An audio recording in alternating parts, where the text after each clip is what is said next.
নমস্কার সবাইরে, কেমন আছো সবাই? আশা করতেছি সবাই ভালো আছো। আমার আজকের একটা ছোট্ট ব্লগে তোমাকে সবাইরে স্বাগত।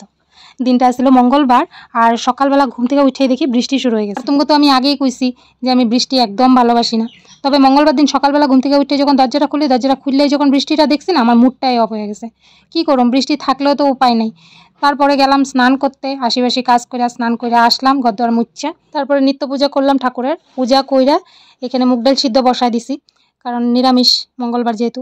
ক্লাসে যাওয়ার আগে রান্নাটা করি না আজকাল, কিন্তু হলেও ডালটা একটু সিদ্ধ করে নিতেছি এটা লিগাই, কারণ ডালটা হইতে একটু সময় লাগে, আর কুকারে সিদ্ধ করা ডাল আমার মানুষটা খায় না, কোনো দিনই না। তাহলে ডালটা একটু সিদ্ধ করে থুইয়া তারপরে জামু বিল্লা ভাবছিলাম, তো ওদিকে ডাল সিদ্ধ বসায় দিছিলাম, আর সাথে মটরও একটু সিদ্ধ করে নিছি, কারণ আমার মানুষটা সকালবেলা মটর সিদ্ধ খাইবে গেছিলো সেদিন। তো আগের দিন মটর ভিজায় রাখছিলাম, ওইটা সিদ্ধ করে নিছিলাম। সাথে আমি ক্লাসে যাবো দেখে এদিকে সব রেডি করে নিতেছিলাম, কারণ ক্লাসে যাওয়ার সময় সব কিছু দেখা নেওয়াটা খুব জরুরি। যদি কোনো জিনিস কোনোভাবে রেখে গেলাম, সেদিন ক্লাসে যাওয়া বেকার হয়ে যায়। কারণ সবারই তো একটা জিনিস, কার থেকে কী চামু কী নিমু, এগুলো জিনিস এরকম তারা নিলে পরে আবার ঘুরায়ও দিতে লাগে, কারণ সবারই প্রয়োজনীয় জিনিস এখানে। দেখা সব কিছু গুছাই নিতেছিলাম, আর সাথে একটু আমি তো কিছু খাইয়া যেতে লাগবো, এতটা টাইম ক্লাস, খিদা পাওয়া যায়। তো সুজি একটু ভিজায় রাখছিলাম, সুজিটা দিয়ে একটু চিলা বানাইলাম। তবে সেদিন না একটু তেল দিয়া চিলাটা বানাইছি, এটা আমি কইরা বহুত খারাপ কাজ করছি।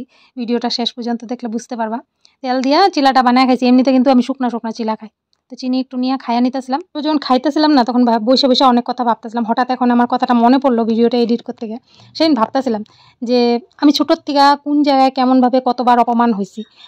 সত্যি কথা কইতে গেলে জানো, কিছু কিছু মানুষ এমন চরিত্র নিয়ে জন্ম হয়, তারা কারোর কোনো দিন ভালোই দেখতে পারে না।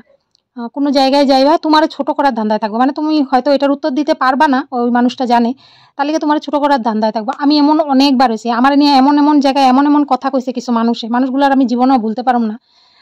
মানে ছোটবেলার থেকে আমি কইতেছি না, একটা এজের পর ছোটবেলার থেকে জানতো আমি কথাটা রিপিট করব না। ওরা আমার থেকে বড় আছিল, জানে আমি এটার কথাটার প্রতিবাদ করব না, তাহলে সবার সামনে নিয়ে আমার এমনভাবে অপমান করতো। আমি না ছোট হইয়া চোখ মুখ বুঝা কথাগুলো শূন্য আয়সা পড়তাম, খুব কষ্ট হইতো। মার সাথে কইতাম, ভাইয়ের সাথে কইতাম। তা আমার ভাই আমার বকতো যে একটু যে নিজেরে রিজার্ভ করে রাখিস, নিজেরে রিজার্ভ করে না রাখলে তুই সব জায়গায় যাবি, মানুষের তোরে কথা শোনাইবো, তারপরে কান্দা কান্দা ঘরে আসবি। আমি না ওর কথাটা শুনতাম না, ওই সময় ওই সব কথা আমার থাকা, নিজের মানুষই তো, কি হইব আমার কইছে দুইটা কথা, কি আর যাইলো আড়াইলো। কিন্তু ওখানে রিয়েলাইজ করি যে তখন আমি আমার ভাইয়ের কথাটা মানা উচিত ছিল। তবে তাগলে আমার একটাই কথা, তোমরা আমারে সেই সময় ছোট করছো, ঠিক আছে, একদিন তুমগো দিন আইব, তুমগো পরিস্থিতি প্রকৃতি এমনভাবে ছোট করব, যে জায়গায় তুমি সম্মান পাওয়ার যোগ্য আছিলা, তুমি ওখানে সম্মান পাবে না, তুমি ছোট হইবে, এটা আমার বিশ্বাস। তবে হয়তো অপমান হওয়ার ধরনটা একটু আলাদা হইব, তুমি নিজের লিগে অপমান হইবা না, কিন্তু তোমার আশেপাশে মানুষগুলারে দিয়ে তুমি অপমান হইবা। আর হইতেও আসো, যারা আমার ছোট করছো তারা হইতেও আসো, আমি কিন্তু সব জানি, আমি সব দেখি, কই না। তুমি ওটা রিয়েলাইজও করো যে আমি মানুষের লিগা আমি ওখানে ছোট হইতেছি, আমি তো আগে এরকম তো আসছিলাম না। যাই হোক, যারা যেটা বুঝানে সেটা আমি বুঝাই দিছি, কারণ ভিডিওটা সেও দেখবো। যাই হোক, সেদিন তারপরে বৃষ্টি আসছিল দেখা আমি কিন্তু ক্লাসে যেতে একটু অসুবিধা পাইতেছিলাম, তাহলে মানুষটা করলো যে তুমি ঘরে গিয়া আমি দিয়ে আসি। তো ক্লাসে মানুষটাই দিয়েছিল, সকালবেলা বৃষ্টি হইতেছিল দেখা। তারপরে ক্লাস করলাম, ক্লাস করার পরে বাড়িতে আসার সময় হঠাৎ করে আমার ক্লাসে ছুটি দেওয়ার সাথে সাথে পেটের ব্যথা শুরু হয়ে গেল। ওই যে সকালবেলা সুজিটা মানে চিলাটা যে বানাইছিলাম, ওটা তো তেল দিয়ে ভাজ্যা খেয়ে গেছে, ওইটারই সাইড এফেক্ট শুরু হয়ে গেছিলো। পরে এমন পেট ব্যথা, কোনো রকমে ঘরে এসে পাইছি, আয়সা পায়ে আমি একদম বিছানায় শুয়ে পড়ছি। রান্নাবাড়ি বাদ দিয়ে 10 মিনিট আমি বিছানায় শুয়ে আসলাম। তারপরে ভাবলাম যে রান্না না করলে তো মানুষটা খাইতে পারবো না, কোনো রকমে উঠে রান্না করছি। ডালটা তো সকালেই সিদ্ধ করে থেকে গেছিলাম, ডালটা সম্বাদ দিলাম, একটু পটল ভাজি, একটু ভাত কেলা ভাজি, আর একটু আলু কোয়াশ দিয়ে তরকারি করছিলাম। তারপরে ভাত খেয়ে যে শরীর ছেড়া দিছি একদম, মানে আমি ঘুমাই গেছিলাম। সন্ধ্যা হওয়ার একটু আগে ঘুমটা ভাঙাতে পরে গিয়া কাপড় চোপড় আনলাম, তারপরে ঘর দুয়ার পরিষ্কার করলাম, আর বিকালে যা যা কাজ থাকে সবই করলাম। দেখো, একা হাতের কাজ, আমি যদি বিছানায় শুয়ে থাকি তা তো হইব না, নিজেরটা নিজেই করতে লাগবো, শরীর যতই খারাপ থাক। তারপর দেখালাম সন্ধ্যাবাতি, আর সন্ধ্যাবাতি দেখানোর পর মানুষটা ফোন করলো যে কিছু খাইবা। আমি কই আমার একটু খিদা পেয়েছে, কিছু নিয়ে আসো। ও আর বুঝে নাই যে আমার শরীরটা খারাপ, আসলে আমি ওরা কইও নাই।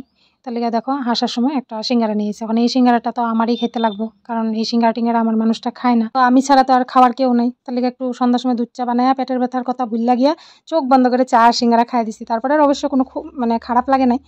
তো ওইটাই সন্ধ্যা খাওয়ার পর তারপরে এই যে রাত্রেবেলা রান্না, যেহেতু মঙ্গলবার ছিল, নিরামিষ তরকারি আর ভাতেই রান্না করছিলাম। ব্লগটা এখানেই শেষ করলাম, দেখা হবে তোমার সাথে নেক্সট ব্লগে। ততক্ষণ তোমরা সবাই ভালো থাকবা, সুস্থ থাকবা, টাটা।